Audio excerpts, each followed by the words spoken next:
guys? Welcome to the Sound Central podcast. I'm Samuel Sarfo. I'm Adam Dash. Thank you guys for tuning in as usual. Today we have a really special guest with us, a native from Columbus. We have really been dying to have an interview with this guy. Things just weren't linking out.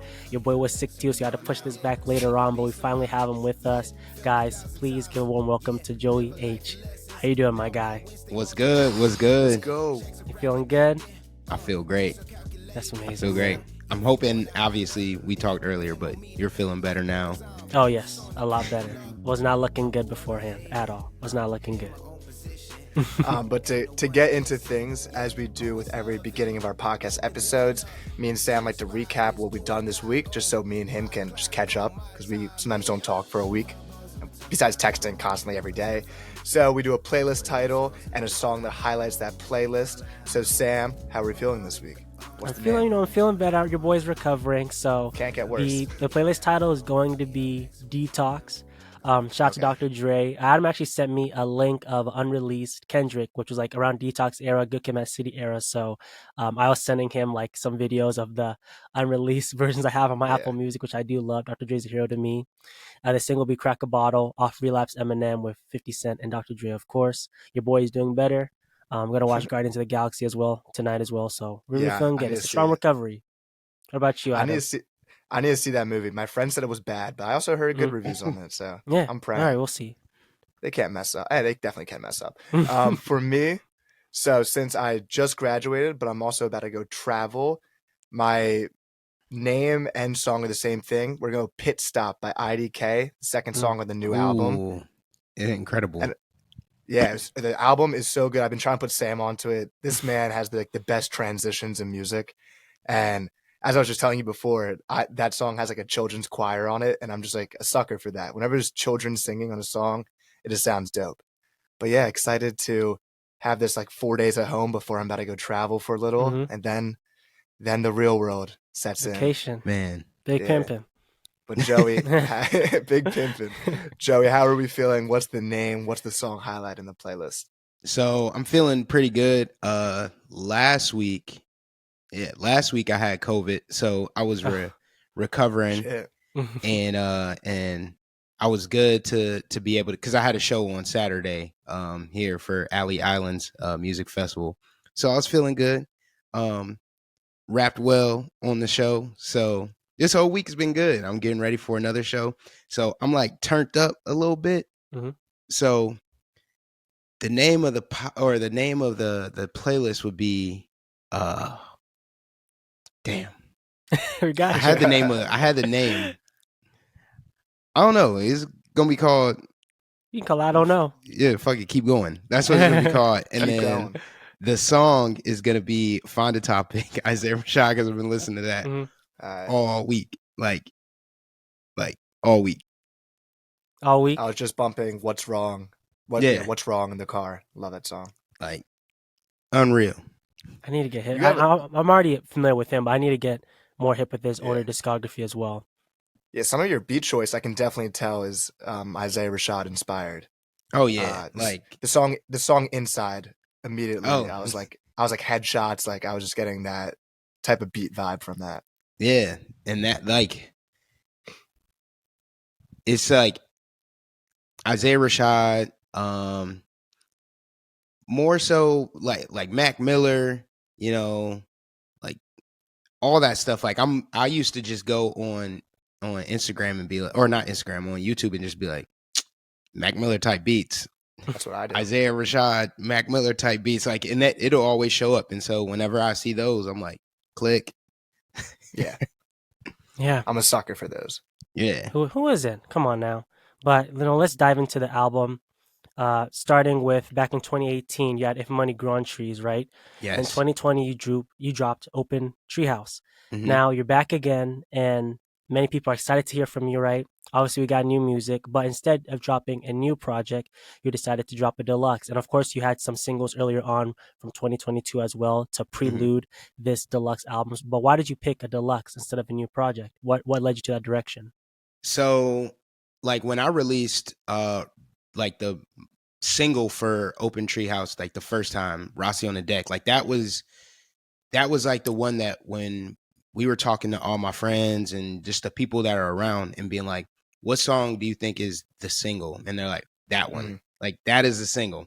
And so 2020, I had, like, Adam, you released music. So, you know, like the whole upload to DistroKid and all that stuff, like weeks in advance, months in advance or whatever, to make sure that it can get into like Spotify's, you know, algorithm and all that stuff. So we had Rossi on the Deck uploaded in like January of 2020. And it was like, this song is going to be the one that like is going to be played on the patios. It's going to come out late March. So there's going to be college kids who are going to be going to spring break. There's going to be, you know, like people like myself that like to hang out on patios. That song is just going to be something that gets played all over. And so like the rollout was just, it was already going. And when I released Rossi on the Deck, and like it was like the first week of COVID and lockdown and stuff, it was like, all right, I don't know what a pandemic is. I don't know how long this is going to last. So we're just going to keep going. Like, we're just going to, you know, keep the ball rolling. Yeah. So I dropped the next single, and then it was clear, like, we're not going outside, like, for a while. Yeah. And all the things that I, like, when I wrote Open Treehouse, like the original, it was like, this is going to be the project that I'm going to be able to tour with. I'm going to be able to do merchandise. Like, hopefully this sets me up for the future of like what everything looks like. And in 2019 and 2020, that was like a really big year for me as far as like performing. Like, people started to look at me as somebody here in Columbus as like, oh, this dude can go and do something, you know? And so in 2020, there's it's not anymore, but like Columbus Alive was a publication, and they had me as like one of the bands to watch for 2020. And so the trajectory of everything was just like, it was going. And I was supposed to do merchandise. I was supposed to do everything that I really wanted to do. And I wasn't able to. And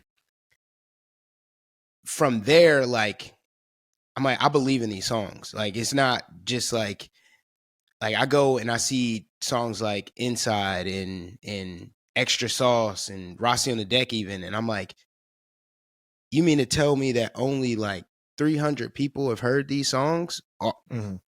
Like for Spotify, like listeners and stuff. And so I'm just like, man, like, I know for a fact that if I was able to go and perform this like I wanted to, then things would change. And so all of 2020, I, you know, just trying to promote it as much as possible, but like not being able to do music videos really, besides like the ones that I created my own. And everything like that. It was just like, I'm still in that headspace of like where I was in 2019, where it was like, the ball is in your court. Like I compare everything to sports. So it's like, we put you in the game. Now go cook. And so like, I still have that like mindset and that feeling going into this year that I did in 2019. And so I've been just working on music, but like, while I was working on music for late 2020 to 2021, everything that I was writing about was like the same thing as what I was talking about going into Open Treehouse. It was like potential. Once this shit happens, like I want this shit so bad type stuff. Like all of that was everything that I was writing about. So I was just like, it doesn't make sense for me to be like, oh, this is Open Treehouse 2. There's no two Open Treehouses. There's one Open Treehouse. And like something that I really thought was cool that I didn't really do intentionally, but like on the front cover of the original Open Treehouse, there's like the building that is like in construction. And so like my whole thing is like, we're always working on ourselves, always. And so like to then double back for like the deluxe and be like, I'm adding different things to the cover. Like it's the Open Treehouse is being upgraded and there's renovations and we're, still working. And so that's kind of why I was just like, I'm just gonna do a deluxe and let these songs live with like Rossi on the deck. So there's gonna be people who listen to the album for the first time and the only thing that they ever heard me for was Brown Liquor because it was in the playlist. Yeah. And then they're gonna be like, wait a minute, what is this? Yeah. So like, and it seems to be working so far, but yeah, that was my whole intention. Yeah, and that makes total sense. It's completely organic. One nugget you said for me, which really hit me, because you don't see that anymore. And I was reading about this, how the music industry has changed. Before, people would tour to promote an album. Mm-hmm. Now people are making music to tour. Everyone makes music in their bedroom, and hopefully you can tour from that. But back then, you only toured to promote your album. Yeah. But you're doing it the other way around, what it used to be.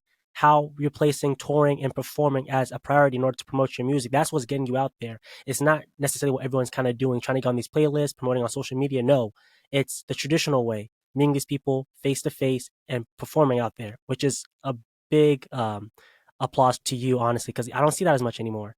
Yeah. And like, I know for me, like, and you could call it like self-aware, but like my impact isn't going to be like, my main impact isn't going to be just the music.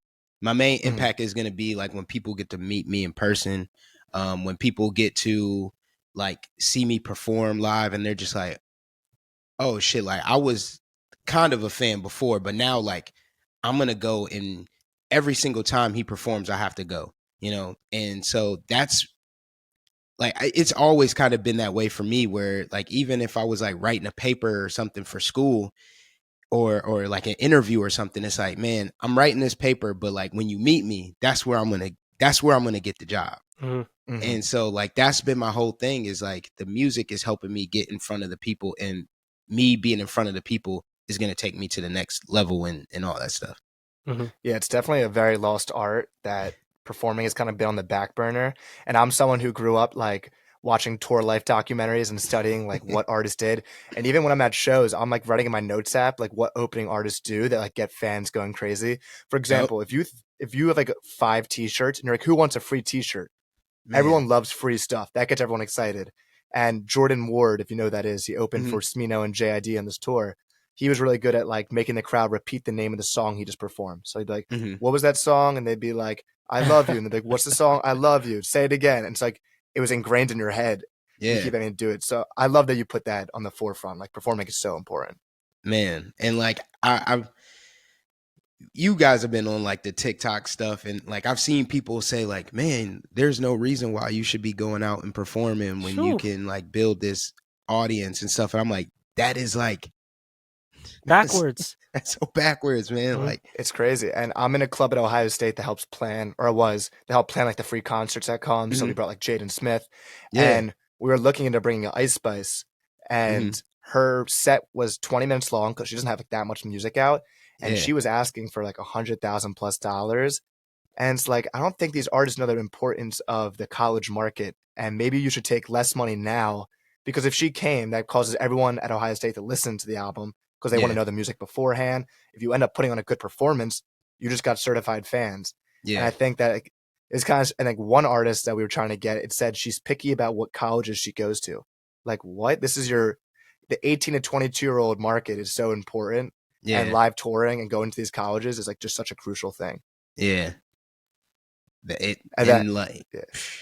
Absolutely. Like I'm right there with you. I understand like people being a little picky, but like for the most part, it's that is a market. Like, but a school like Ohio State is so big, like you can't not come to Ohio State. Yeah. And me and Sam have always just been so intrigued by the business side. So something you did, which is similar to like Nipsey Hussle sold his album for $1,000. And I know I think Jay-Z bought like 100 copies. So you got $100,000. But similar, you started doing your plan of trying to raise $3,500 through your fans, which makes so much sense. It's like you get paid so little. What is it, the 0.008 per stream? Yeah. It's not something you can, like, people don't understand that. They're like, oh, this person must have millions of dollars. They have million streams. Nope. Which is not how it works. So what went into like choosing that amount? that marketing plan, and then how well did you execute it, do you think? It really, it was just like, I want to do something because I have like legit people, especially here in Columbus, who like want to see me win. And so in the fall, when I was doing, like, you start to realize when you do certain things and people show up, like when you sell t-shirts and people sell out your merchandise all the time. There's people who are like, yo, I have every single t-shirt that you've ever put out. And I've been putting out t-shirts since I was like a sophomore in college.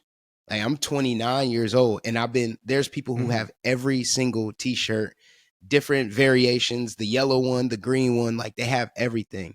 And so when people want to see you win, it's like, especially with like Bandcamp and like paying for music and stuff, is like, why like just be like, oh man, I'm about to sell my album for $5, right?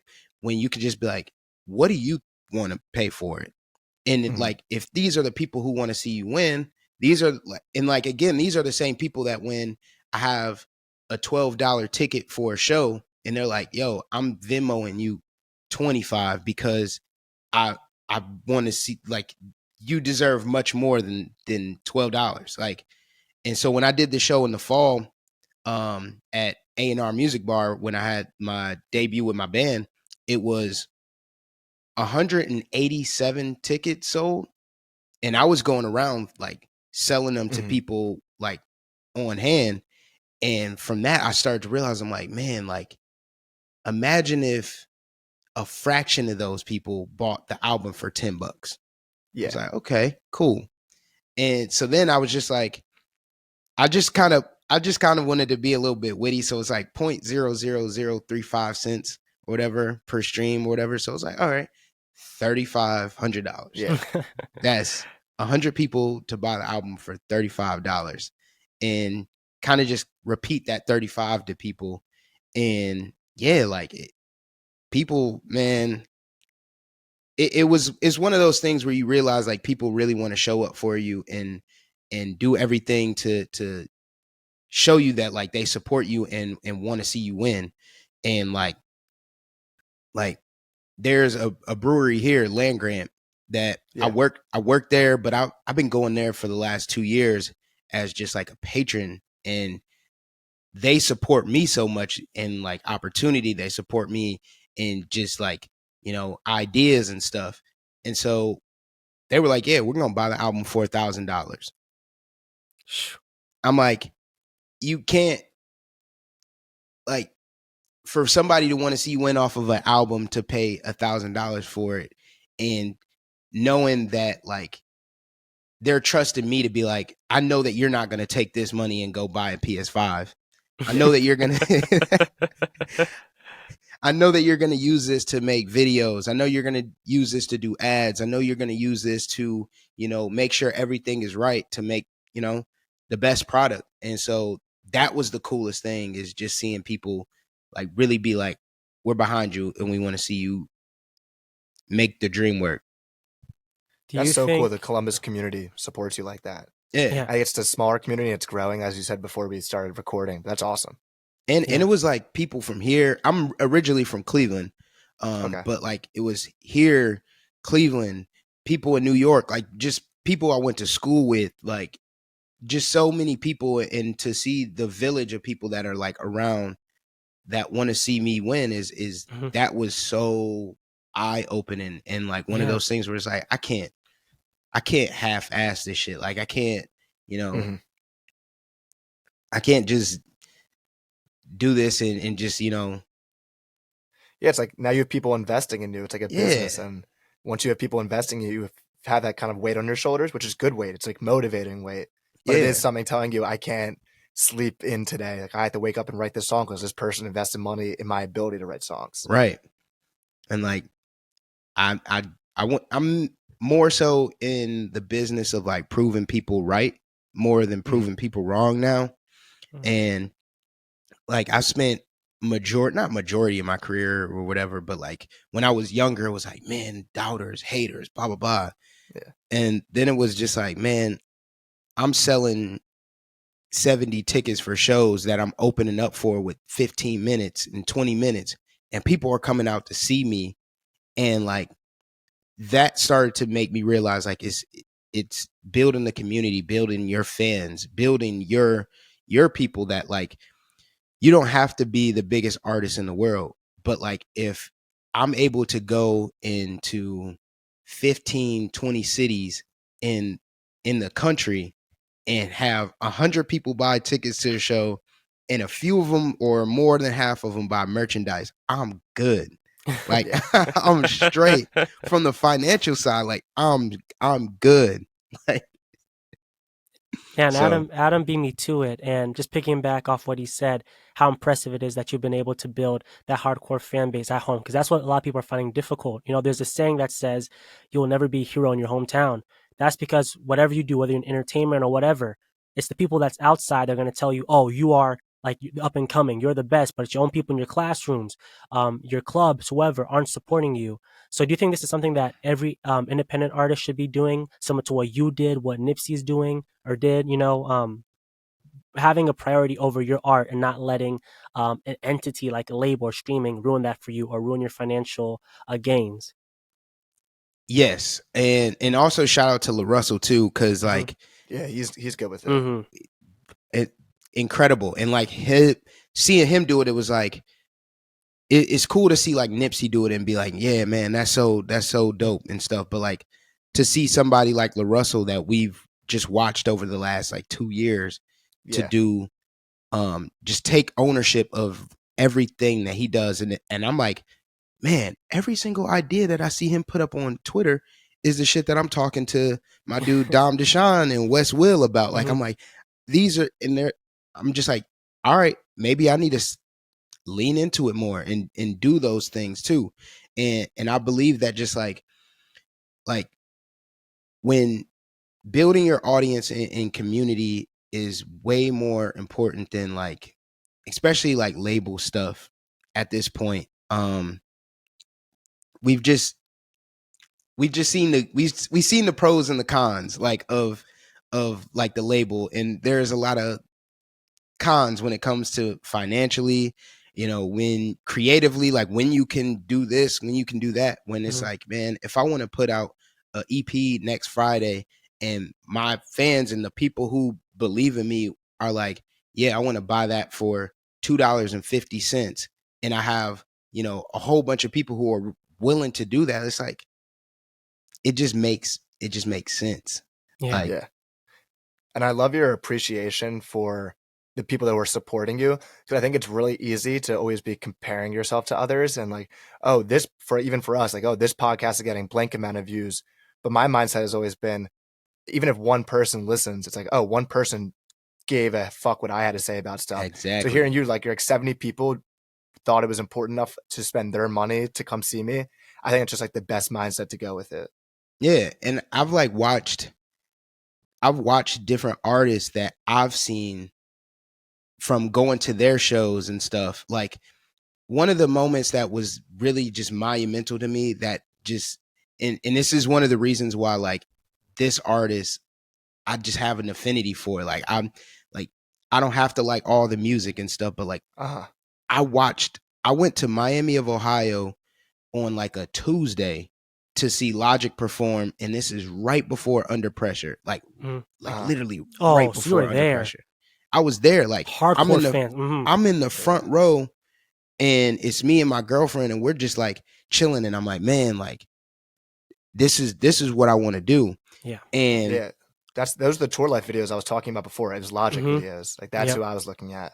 literally right after it was like Under Pressure comes out, and boom, next time we're able to see him is like next time that he played in Ohio was at Blossom Music Festival, or Blossom, like the music place Yeah. up near Akron and Cleveland, but it was not this little brick street bar at Miami of Ohio. Like, and I've always just been invested in seeing like people's come up and be like, it was here, now it's here, now it's here, now it's Yeah. here, and just Mm-hmm. continue to keep going. So Yeah. I was just watching an interview with person who's the president of A&R at Atlantic Records, and he was talking about Van Halen, and said that Van Halen was performing at this like small ass bar, but they were performing like they were at MSG. Yeah. And that's kind of the energy. Like you have to go up on stage, like being willing to like look like stupid, like make yourself look crazy. Yeah. Because you got to perform like you're performing in front of 1,000 people. Because You got the to. people in the crowd appreciate that. And as someone who like loves live shows, I can tell when an artist is maybe a little self-conscious and someone who's like just loving it up there and just like giving it all they got. Like we just went to New York 2 weeks ago, and so last year I tried to set up a headline show in New York, and it got canceled from low ticket sales. Mhm. I'm like so comfortable with it. Like I'm like, at the time I was like, man, you know, I'm fucked up, man. I'm kind of salty. Like, Yeah. But like to come back and do it again and try again, and you know, like I'm talking to the lady at the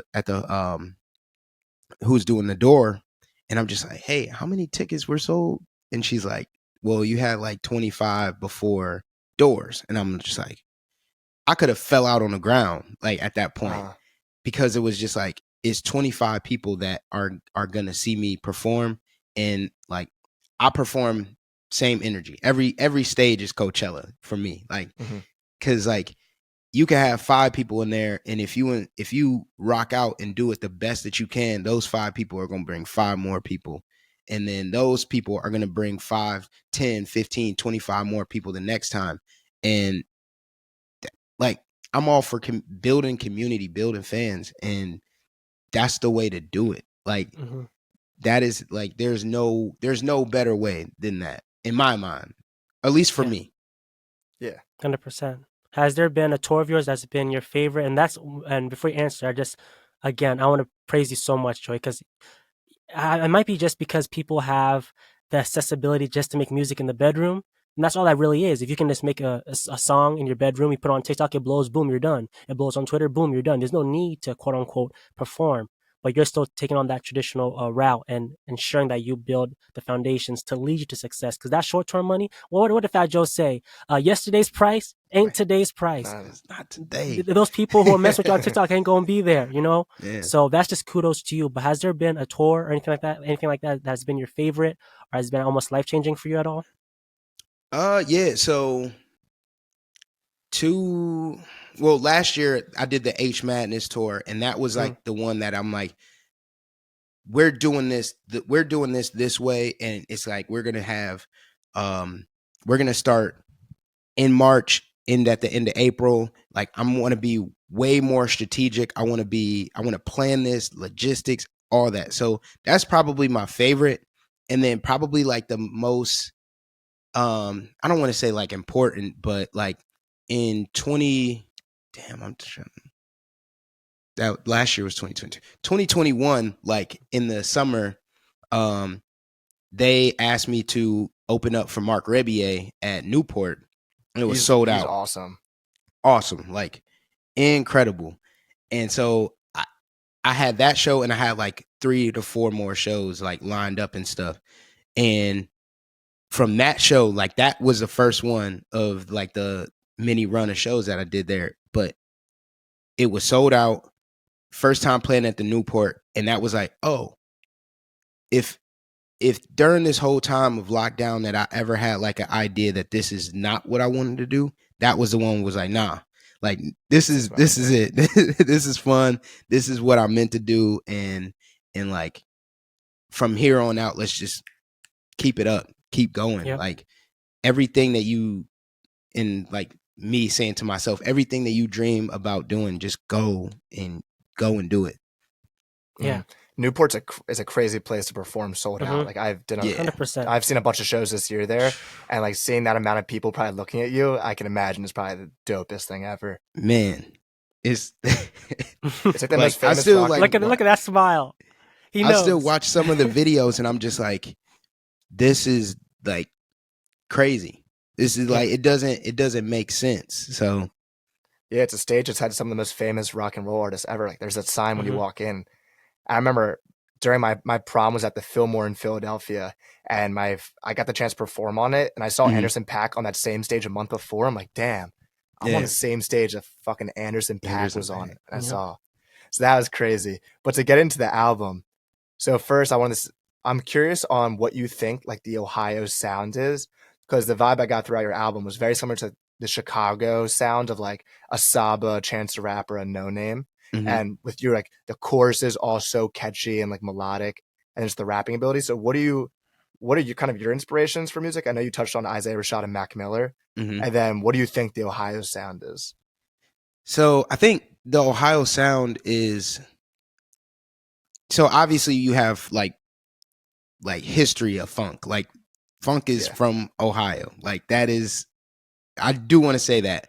But I think now like our sound is that we are so diverse, and so like you can't just be like that right there is the Ohio sound. Like if you're not making that kind of like, and I don't want to, you know, not necessarily shit on another place and their music and their style, but like when people talk about like Detroit, and they're like, that's the Detroit sound. But there's other people from Detroit that don't sound like that at all. Mm-hmm. And but like you take that sound and you just place it on Detroit and then try to make it like everybody has to be that way. Whereas here we have such a diverse like styles of different artists and different scenes inside of just even in hip hop, that it's like you can't just be like, this is the Ohio sound. And so for me, like as somebody who just I've just been inspired by a lot of Chicago too. Like I would say more just my sound is more like Midwestern. Like so obviously like me coming up, I'm listening to Chance, Vic Mensa, Alex Wiley. Lupe Fiasco is one of my favorite rappers of all time. So like just all of that. I'm listening to a lot of, you know, East Coast stuff, but also I really love West Coast too. So and just like I'm just really inspired. And once I get an idea of like what I want to make, then it's just like, oh, let's make something like that. Let's make something like this. Like, Paint was, I've been listening to a lot of house. I've been listening to a lot of like hip house I got stuff. the house vibe on that one. I'm just like, that beat let's went make crazy. shit like this. And something I really appreciate in artists, I know, so Tyler Creator mentioned this in an interview. He was like, these rappers are rapping about driving in foreigns, but they're not specific. It's like, what are you driving, a Prius? Like that's a foreign. That's also foreign. And a Toyota, like that's a foreign too. And I really love when artists are able to show their personality in their lyrics. For example, I love Action Bronson for his such obscure references, because you can just tell this guy really loves rapping about food and sports. And you already mentioned before that you love sports. So then you mentioned like that girl's my little Mina Kimes, and that's a niche thing. I'm not even sure if Sam knows that. Sam's not a football guy, and you're name dropping reporters in the NFL, and you said this person's tripping like Grayson Allen, and stuff I picked up because I just love. My music, I'm throwing in like movie references that maybe one person will get, but as long as one person hears that and they see how clever it is, I love that. Man. So how much do you love just including what you love in your life into your music?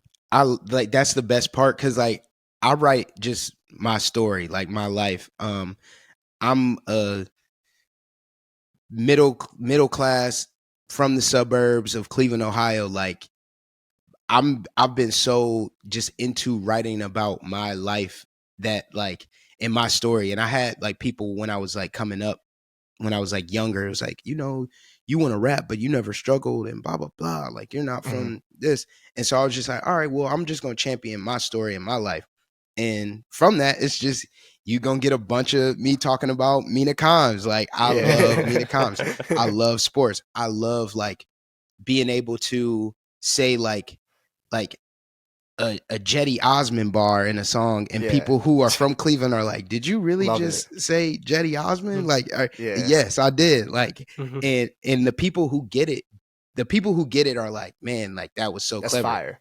And it's the same way with like, Jid, he raps like his football references crazy are nuts.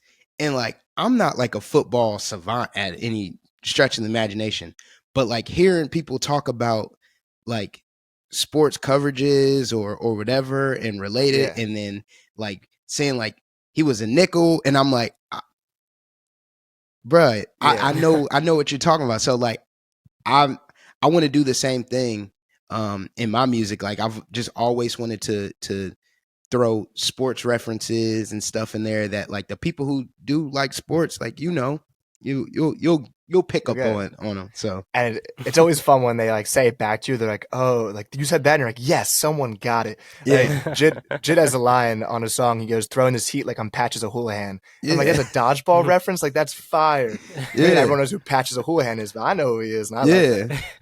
Like I remember a few years ago I had this song, and like I'm gonna throw the name out there and you guys will not know who he is, but his name Jody Garrett. He was a right fielder who at the time played for the Cleveland Indians, Cleveland Guardians. Guardians.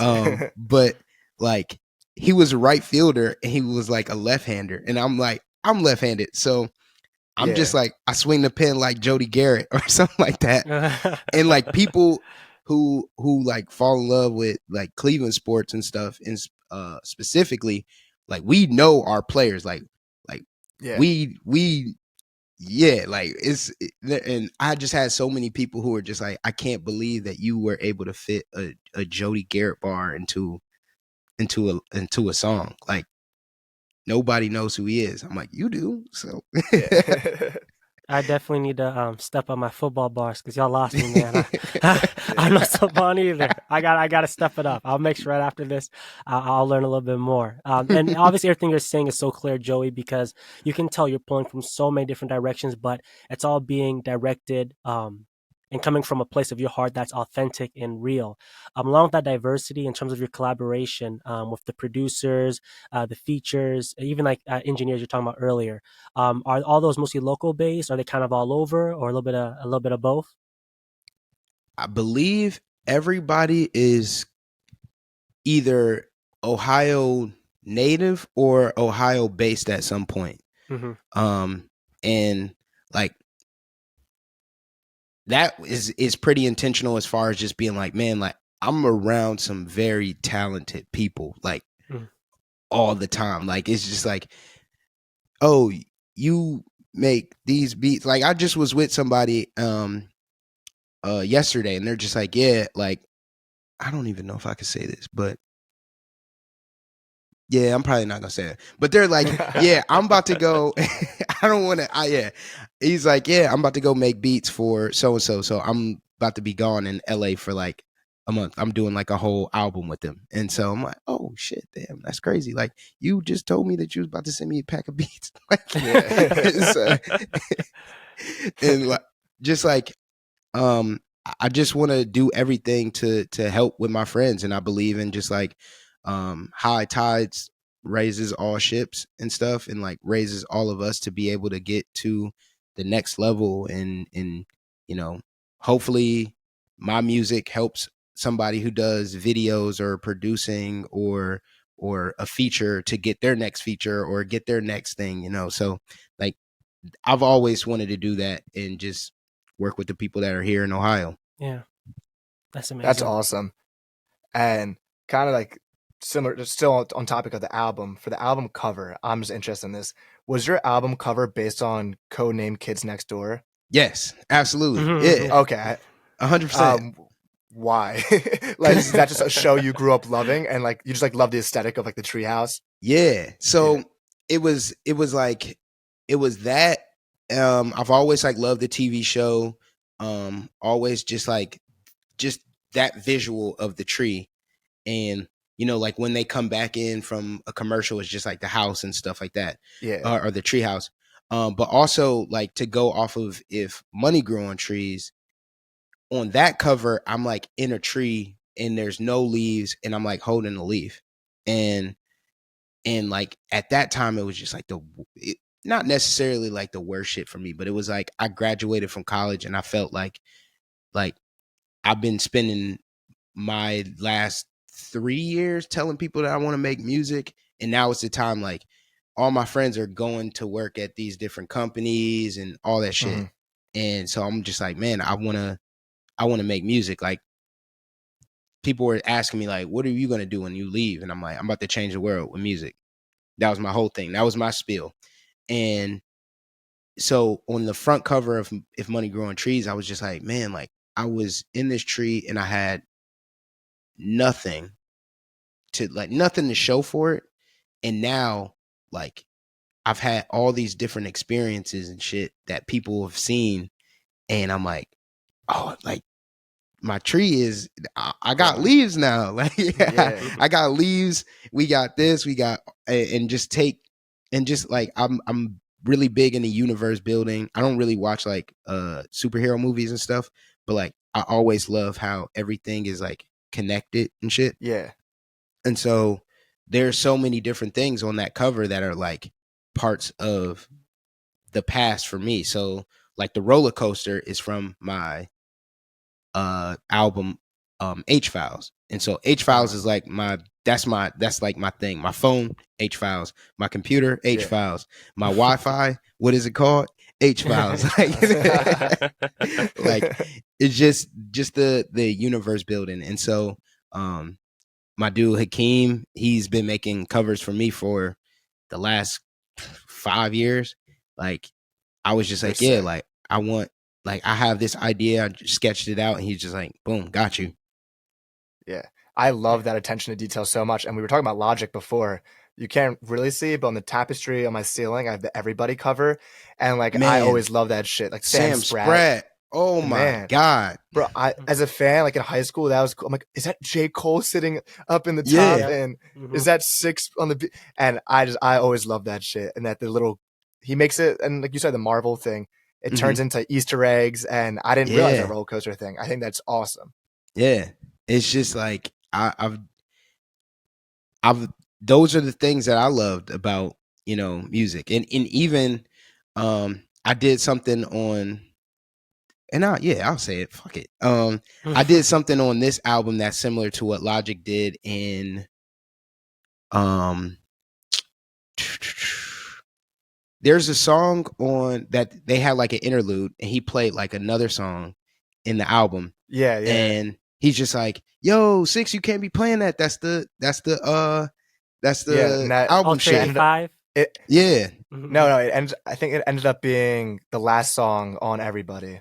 Yeah. I know you're talking about what, it. African. African, yeah. So I have like I've been working on music under a different name. And so like I did the same thing on this album with in Live On, at the end of Live On. That is like a song that is probably gonna come out sometime this year, just under a different name. Yeah. And like always ahead of the game. And like the people who are like people who would follow me and listen to this podcast and like follow would be like, wait a minute, I know this song from somewhere. Yeah. Wait a minute. That's in the so like I just love that universe building that people have you know, blessed me with coming up and stuff, and being a fan.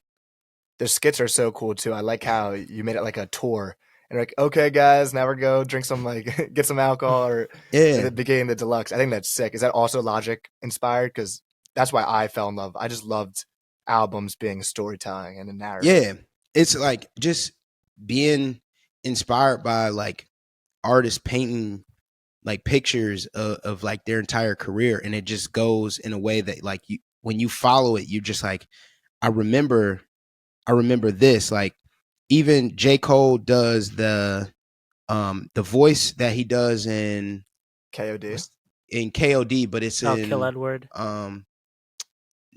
Brackets. The that's also in the song with Kendrick on Born Sinner. No, that's not Forbidden Fruit. Oh, me and my bitch. Yeah. Forbidden Fruit. Yeah. But like at the end, talking about the chain and stuff like that, and like, I've always just paid attention to stuff like that, and now that it's my time, I'm like, oh, I want to do things similar. So, yeah. Yeah, Joey, let me tell you this, man. You're a busy man, and the fact you're able to do all this independently is so impressive. I know you're referring to back when you graduated from college, and correct me if I'm wrong. Obviously, you did the 9 to 5 thing. You used that degree, but like you said before, music was your passion. It's what you truly wanted to do. Mm-hmm. You ended up quitting your 9 to 5 to fully do music full time. Mm-hmm. If this is true, do you think that independent artists who are serious to elevate their music should follow suit? Should they try to juggle both? Because it's difficult. Like, obviously, you want to progress as an artist, but at the same time, you're being chained to your main job. So it's a lot. But what do you think?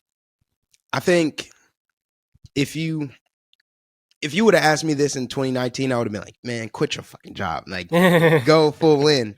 But like, as I've just gotten older and matured and stuff, it's just like, don't work somewhere that takes your mind. Like, don't work somewhere where like, when it does come time to be creative and do the things that you want to do, you're burnt out.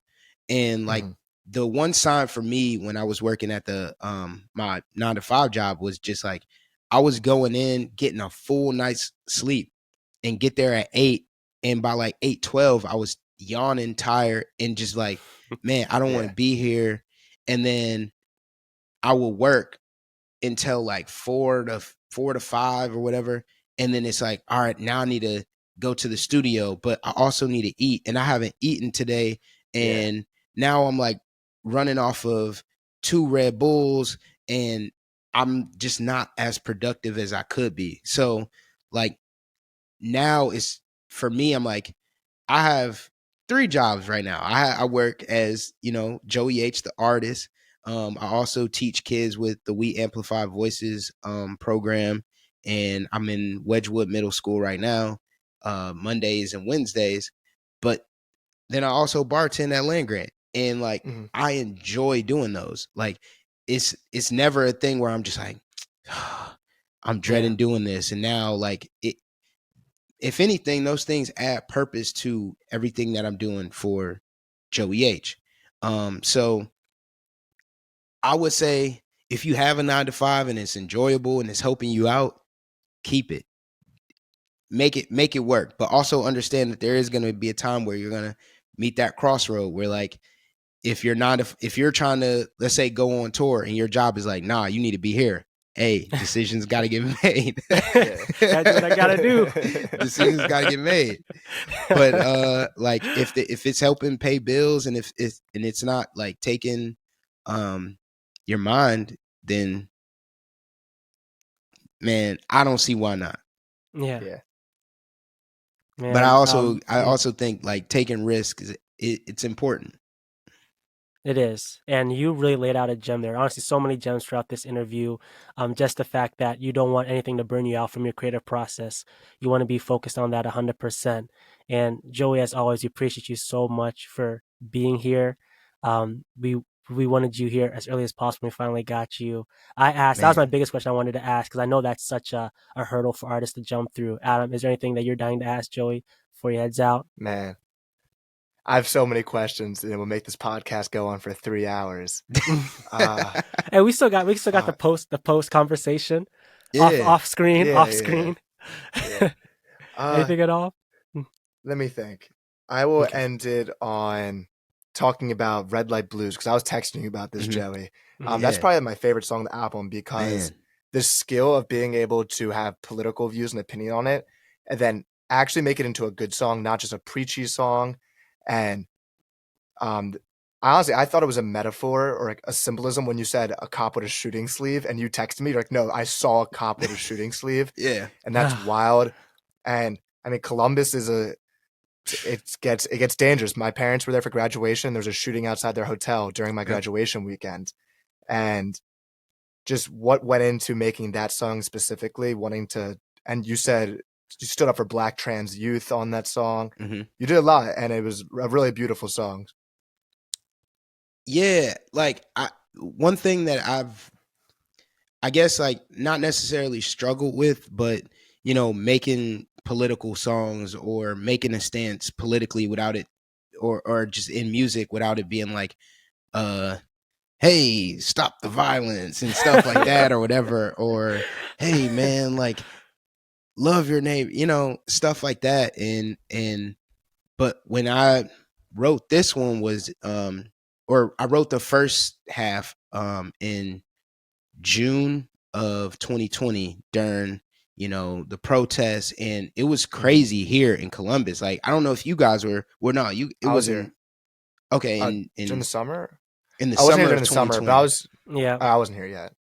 and it was like I live right outside of downtown, and in 2020, my thing just mentally is just go on walks, like walk everywhere. So like there's times I used to just walk from downtown to damn near Ohio State and Clintonville. Like I was walking far. But like during the height of like the protests and everything, I remember walking down Gay Street and there was literally a tank down there, like a military tank.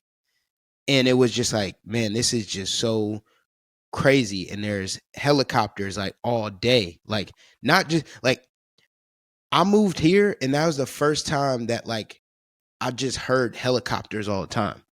Like Weird. you just don't hear helicopters, but like that summer it was helicopters all the time. And so I was like, I'm just called to like really write this and like I started making music. I started writing as like a means of like therapy and just like diary. And that was kind of how this one came about. To just kind of like get it off my chest instead of going on Instagram or Twitter and writing something like black squares and all that stuff.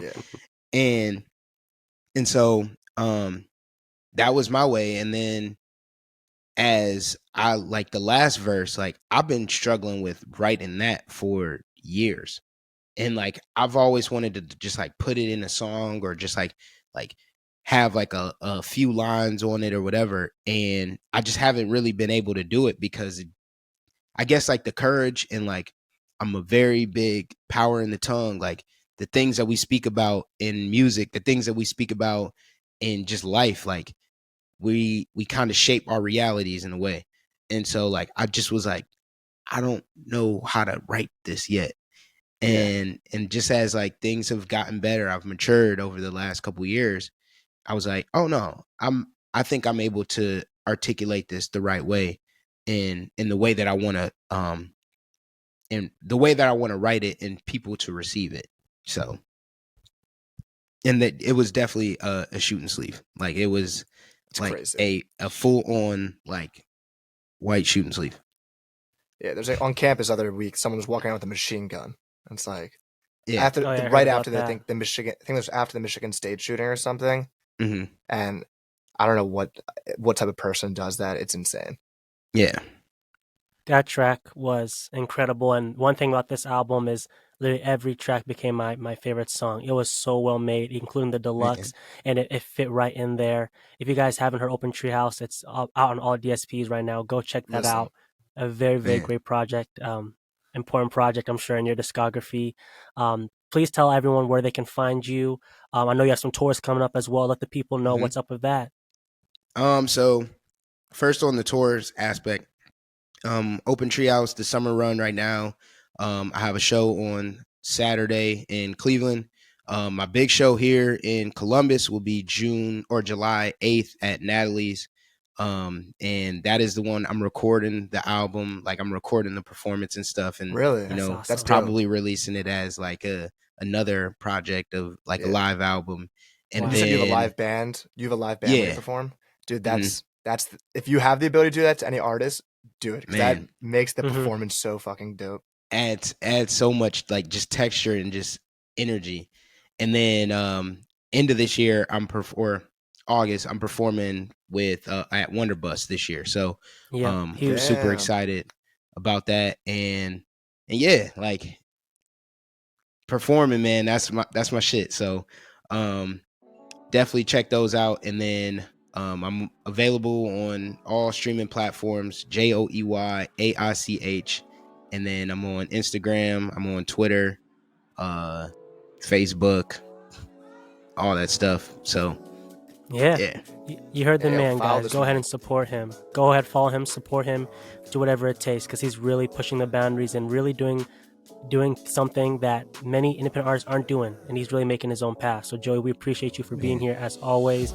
I know me and Adam are super duper grateful. But guys, thank you for tuning in. Again, it's the Sound Central podcast, and we are out. Peace.